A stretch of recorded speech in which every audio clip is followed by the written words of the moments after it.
Many guys that I speak with say that sex now feels like a test, especially when experiencing performance anxiety. It's gone from something that they used to love to now their biggest worry. So in this video, I'm going to share with you 3 natural ways to enjoy lovemaking again, to enjoy sex again. If this video is helpful for you, in the bottom right hand corner you will see a button that says subscribe. When you click on that button, it means you'll get the latest brand new videos and tools as I share them. I mentioned performance anxiety. When we experience this, whether it's erection or ejaculation challenges, we feel stuck in our head.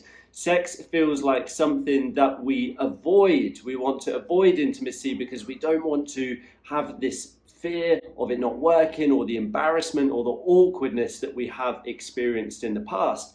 And over time, sex becomes something that we don't enjoy anymore. So how do we fix it? And how do we start to enjoy sex naturally? So here are the 3 things. And I'd like you to hear me out through each one of these things. The first one being sleep. Okay, now, many of you would say, sleep, oh my God, that's so obvious. But I'm being serious about this.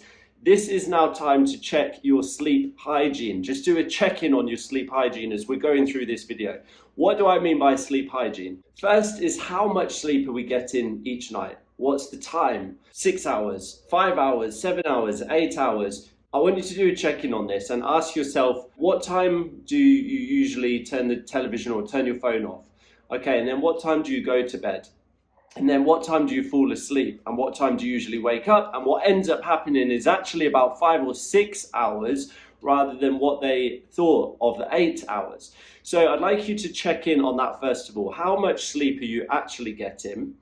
And secondly, the quality of sleep. So are you waking up during the night, or is it just a solid night's sleep? And then finally, in this first area of sleep, what's happening right before you go to bed? So have you had a break from your phone, 30 minutes, an hour, that you haven't been on your phone before bed? Or do you fall asleep in bed on your phone, or is your phone right next to you, or watching television? These types of things determine the quality of sleep that we have. Not all sleep is equal. That's the point I want to make here. If we're not getting the sleep that we need, our body's not going to be happy, our mind's not going to be happy, sex is not going to be something that we enjoy as much.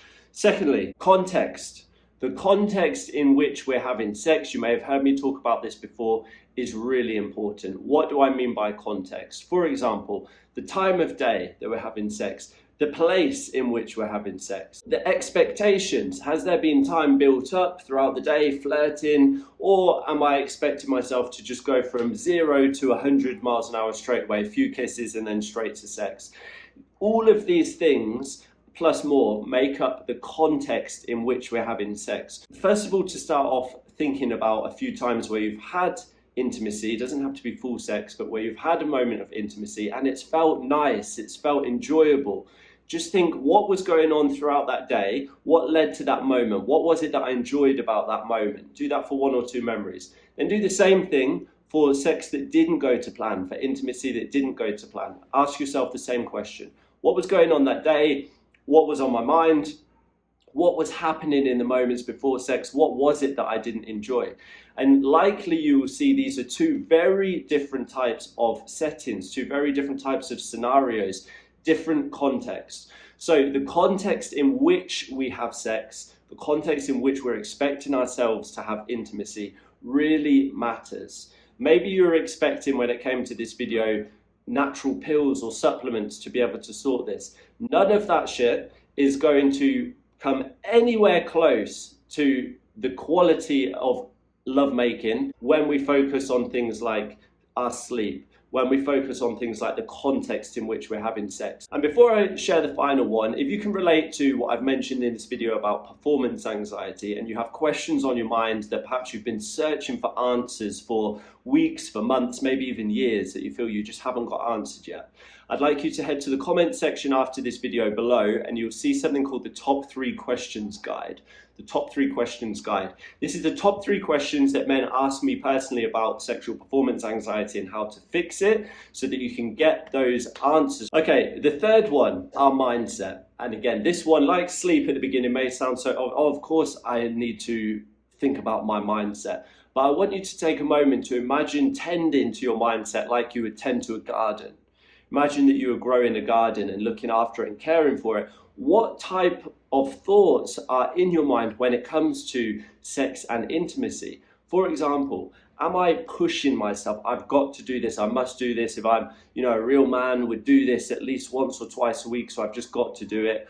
Or am I avoiding? Do I know that I'm avoiding intimacy or sex because of this feeling of awkwardness or uncomfort? Or does sex feel like a test? If any of these things are going on, if there's any feeling of resentment or awkwardness or avoiding intimacy as opposed to feeling drawn towards it, it's really important to take a moment to think about what's going through my mind when it comes to sex, because we can expect ourselves all we want. We can put the pressure on ourselves all we want, that we must be able to get hard. I've got to be able to do this. I've got to be able to just make it happen, get it over and done with. The truth is, whilst all of that is happening, sex is never going to be fun. Sex is never going to be enjoyable. You've probably experienced it. Taking a pill, having sex, you're hard, but it doesn't feel like there's a connection there. And it's empty sex, and that's not fun for anybody. It's not fun for us. Our partner absolutely experiences that feeling of disconnect as well. So tending to our mindset is important because it helps us to understand, what do I think about sex? What do I think about intimacy right now? What are some of my beliefs or thoughts in my mind? And just shining a light on that to become aware of them is the first step to understand, okay, yeah, actually sex does feel a bit awkward for me. Or I am a bit embarrassed about what if this goes wrong again. It's okay to have those feelings, but it's also important to recognize that you have them rather than just pretending and thinking, I've got to push through, I've got to make this happen. Okay, so to recap, the 3 natural ways to start enjoying lovemaking again. Number 1, doing a check-in on your sleep. Number 2, looking at the context in which you're having sex and exploring a couple of memories where things went to plan and where things didn't go to plan. And number 3, the mindset, tending to our mindset like we would tend to a garden, with the first step being just becoming aware of what types of thoughts, feelings, beliefs am I carrying into the bedroom. That is the starting point. As I mentioned below, if this has resonated with you, you'll find in the comments the top 3 questions guide that will answer your top 3 questions on how we get performance anxiety fixed so that you can feel normal again. I'll see you there.